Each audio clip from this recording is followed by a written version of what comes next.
What's up, guys? I just wanted to make a quick video talking about, five.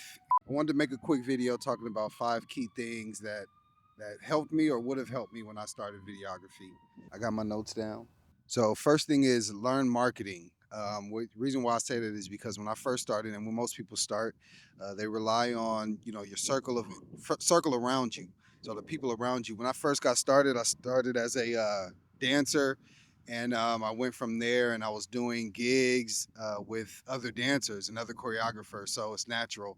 But outside of that, eventually you're going to have to get more clients that don't personally know you. So that's comes in. You need to bring in more leads, so you can always have the pipeline basically filled up. I had to learn that through I got a regular job in sales and learning how a business actually functions. But learn marketing. Ironically enough, most of us, if we're doing videos, that is a form of marketing. So we're kind of already aligned.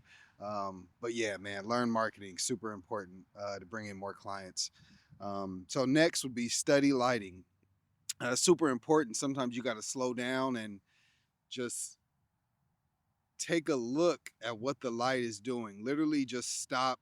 You see these DPs, you don't know what they're doing. They're doing this, they're seeing how the light is reacting to shape, natural shape and skin tones and things like that. So, I remember one of my favorite nights, I worked with a DP and gaffer, amazing dude, Daniel Button, and we're shooting a short in Utah, and it was like a secluded area in Utah. My first time ever there, but one of the moments that we were shooting overnight, so we were in charge of. We were G&E. We were in charge of.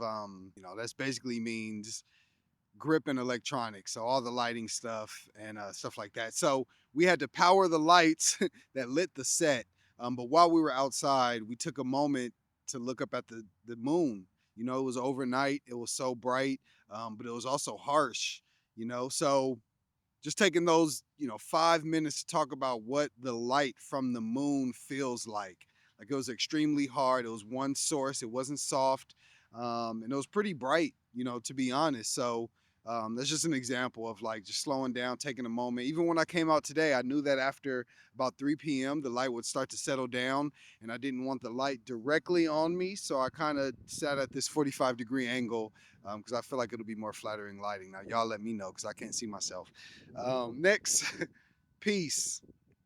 Again, we're talking about not tactical things like how you set up your camera and stuff like that. We're really talking about mindset things that I feel like could have helped me if I would have done these things sooner. So next thing is take pictures.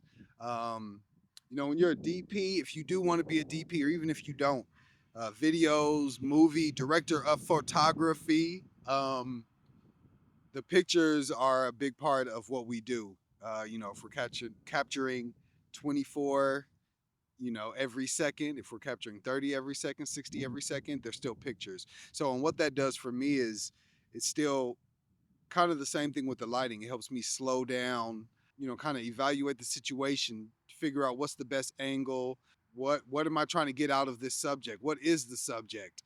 So it really helps you slow down and pretty much put together a better shot. So that's one thing I would say to do.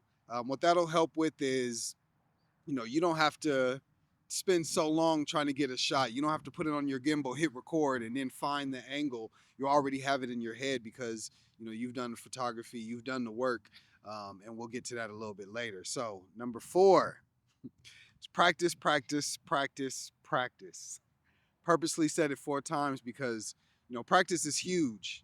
We all know the 10,000 hour saying, and if you want to be a master, you do have to spend those 10,000 hours. But thing about it is you don't want to do that on your client's dime. You really want to do that on your own dime. So whatever that, this for me, even coming out to a park around the corner from my place.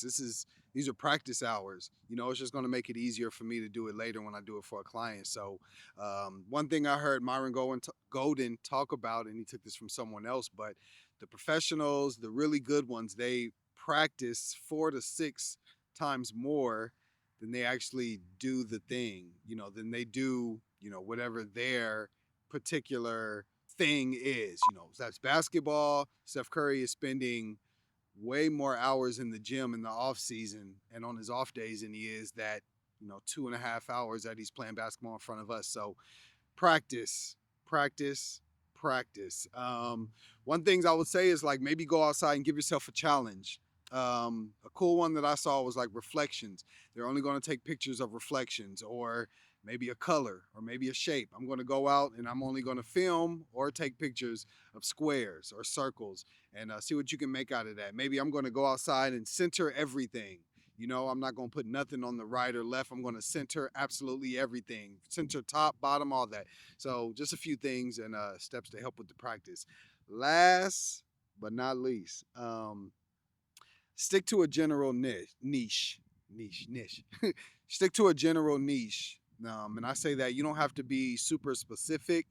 No, a lot of us feels like it's going to limit us to what we can shoot. I naturally started filming music videos just because with dance, a lot of dance are in music videos, and then the way I'm cutting my dance pieces together is pretty much like a rap verse or an R&B verse.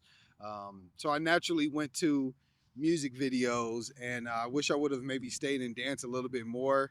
You know, not gonna speak on no one's name, but there's a few people that stayed in that niche within that dance niche, and they really built their name up and built their company up. And now, if they wanted to, they have the means to be able to do Netflix documentaries, music videos, whatever you want to do, and maybe not even come out of pocket. So, yeah, try to stay in the niche and just serve those people as much as you can. I could have helped dancers and choreographers a lot more. Instead, I tried to go out, which isn't bad, but I went out and started to do music videos and then kind of realized, that lifestyle, because it kind of is a lifestyle, that lifestyle is not really what I want to do. I'd rather work with businesses. So yeah, try to stick to a general niche. And I feel like that'll help you grow.